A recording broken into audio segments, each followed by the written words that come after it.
baseado em documentário histórico que se trata do tema cangaço, gravado em vídeo e registrado nos canais do YouTube. Vou contar para você mais uma história de Lampião, o rei do cangaço. Lampião, em um povoado no sertão da Bahia, ele era naquele povoado muito bem recebido. Ali ele era uma autoridade máxima, como se fosse um rei, um juiz, uma coisa assim. Enquanto ele estivesse ali naquele povoado, toda a questão entre os moradores era levado para ele resolver. Dependendo da gravidade do caso, Lampião às vezes pegava pesado e castigava, a sentença dele era dura. E houve um caso de duas mulheres que ganhou neném na mesma noite e dos filhos, um dos bebês morreu. E a mulher acabou trocando o filho morto pelo vivo da companheira. Um caso muito semelhante que aconteceu certa vez em Israel, na época do rei Salomão, filho de Davi, rei de Israel. Lampião lembrou dessa história do rei Salomão, desse caso do rei Salomão, e acabou julgando o caso. Vamos então, através desse documentário, conhecer mais essa história de Lampião, o rei do cangaço. Vamos lá. Documentário histórico em vídeo e registrado nos canais do YouTube conta que Lampião, o rei do cangaço, certa vez teve que imitar a justiça do rei Salomão, filho de Davi, rei de Israel, para resolver uma questão entre duas mulheres. O documentário não cita a data do dia, nem do mês e ano que este caso aconteceu, mas Lampião, em suas andanças pelo sertão nordestino, tomando as coisas de quem tinha, ficava com uma parte para sustento do seu bando e a outra parte dividia entre as pessoas pobres. Segundo diz a história, a vida de cangaceiro não era fácil, o trabalho muito duro e perigoso, e exigia também muita habilidade no gatilho das armas. Então, de vez em quando, Lampião precisava dar férias para seus homens descansarem e repor suas energias. Lampião, nos estados que atuavam, tinha grande rede de coiteiro que dava a ele apoio e proteção. E na Bahia não era diferente. Muitos coiteiros baianos eram desconhecidos das forças volantes, dava abrigo para o rei do cangaço, onde ele podia descansar em paz, longe da polícia. Segundo diz a história, Lampião certa vez chegou em um povoado que na época chamava Brejo Santo, a atual Vaso da Catarina, no norte da Bahia, para descansar e também dar férias para seu bando, das lutas do dia a dia pela sobrevivência nas caatingas e também das grandes batalhas com os macacos. E esse lugarejo pequeno e calmo, bem longe da polícia, era perfeito para se descansarem. O ano de bastante fartura, muita cabras, porco, galinha, horta de legume e folhagem. Pela manhã, café reforçado, o almoço um verdadeiro banquete. Carne de porco, cabrito assado, galinha cozida temperada com açafrão, queijo fresco, fruta e verduras.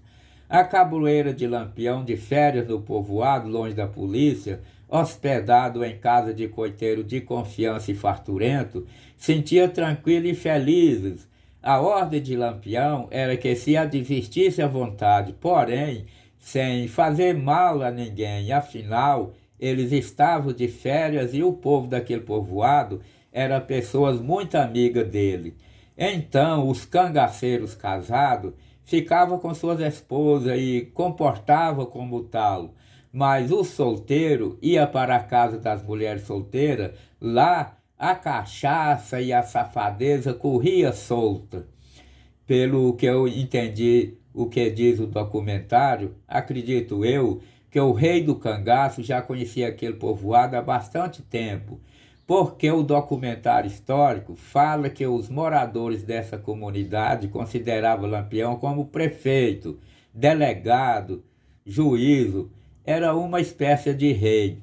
Enquanto Lampião estivesse ali, todas as questões entre as pessoas do povoado eram levadas para ele resolver o caso e dar a sentença. Dependendo da gravidade do caso, às vezes Lampião, rei do cangaço, dava dura sentença e castigava pesado. E então, enquanto o rei do cangaço descansava e seus cangaceiros de folga, se advestiam duas mulheres gestantes já de 9 meses, que estava na casa de uma parteira, esperando para descansar, como se dizia na época. Sucedeu que naqueles dias as duas ganhou neném na mesma noite e quase na mesma hora. Foi uma correria danada para a parteira fazer o parto das duas. As duas crianças eram do sexo feminino, mas no outro dia um bebezinho amanheceu sem vida e então a mãe pega o filho morto e troca pelo menino vivo, enquanto a mãe do mesmo dormia. Quando a mãe acorda, vê a criança morta a seu lado e conhece que não é o seu filho, e acusa a outra mãe de ter trocado o filho morto pelo seu, que estava vivo.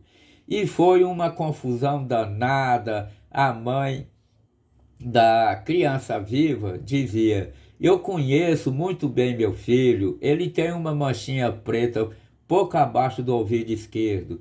E em meio a toda aquela briga, o caso foi levado para o rei do cangaço resolver.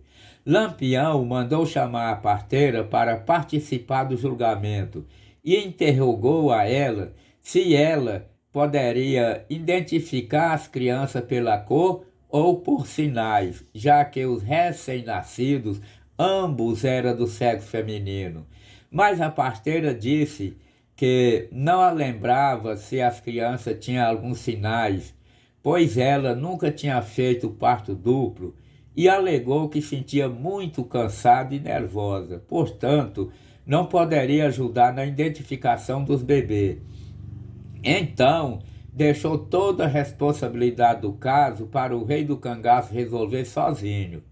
Lampião, diante daquela questão difícil, coçou a cabeça, temendo de, em vez de fazer justiça, poderia cometer um erro.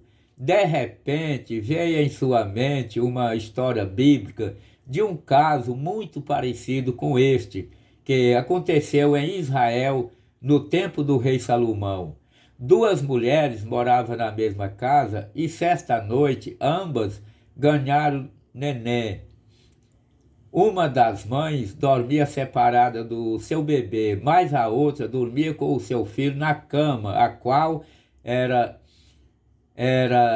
sempre alertada pela colega que isso seria muito perigoso, pois corria grande risco dela, dormindo, tombar por cima da criança. Mas, porém, ela não ouviu o conselho da amiga e, ao acordar em uma madrugada, o filho estava morto. Então ela pegou a criança morta e foi de pontapé no quarto da companheira, enquanto a mesma dormia, e trocou o menino morto pelo vivo. Minutos depois, a mãe acorda, levanta, pega o filho para dar de mamar, mas o menino estava sem vida. A mulher reconhece que não é seu filho, dá o alarme e o caso foi parar perante o rei Salomão para que a justiça fosse feita, onde uma mãe dizia: o filho vivo é meu e o morto é dela. Mas a outra também dizia: não, o morto é dela e o vivo é meu. Então o rei Salomão mandou colocar o menino de costas sobre uma mesa e ordenou a um soldado que partisse a criança no meio com a espada e desse para cada mãe uma metade. Sucedeu que a mãe verdadeira, chorando, desesperada, pediu ao rei Salomão por todos os santos que não fizesse aquilo, que ele podia dar o menino vivo para a outra, mas não matasse o filho dela. Então, nessa hora, o rei mandou o soldado largar a espada, pegar a criança e entregar para a dita mulher, porque ela era a verdadeira mãe.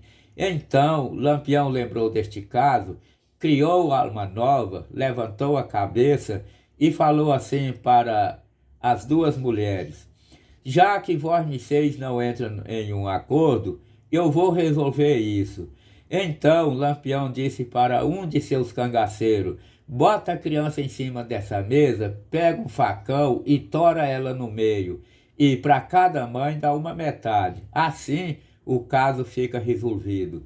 Porém, mal o rei do cangaço acabou de falar, uma das mulheres desesperadamente se jogou nos pés de Lampião e disse: capitão, te peço pelo primeiro leite que o senhor mamou no peito de sua mãe, não faça isso. Pode entregar a criança para outra, mas não mate meu filho. Então Lampião disse assim para Luiz Pedro, seu cangaceiro: Luiz Pedro, entrega a criança para essa mulher aqui, ó, pois somente uma mãe verdadeira prefere entregar seu filho vivo para não perdê-la. Lampião mandou o cangaceiro dar 10 chibatadas na outra mulher, dizendo que era para ela largar da moda de trocar filho morto por outro vivo. Ô mulher sem vergonha e safada, disse Lampião. Então Luiz Pedro deu 10 chibatadas doídas no lombo da safada da mulher, que ela, de tanta dor, chegou a mijar e o mijo escorreu perna abaixo. A mulher ficou muitos dias com os sinais das chicotadas no lombo. O povo do povoado se admirou com essa atuação de Lampião como juízo. Depois disso, seu moral e o respeito cresceu ainda mais naquele lugarejo, nas quebradas do sertão baiano.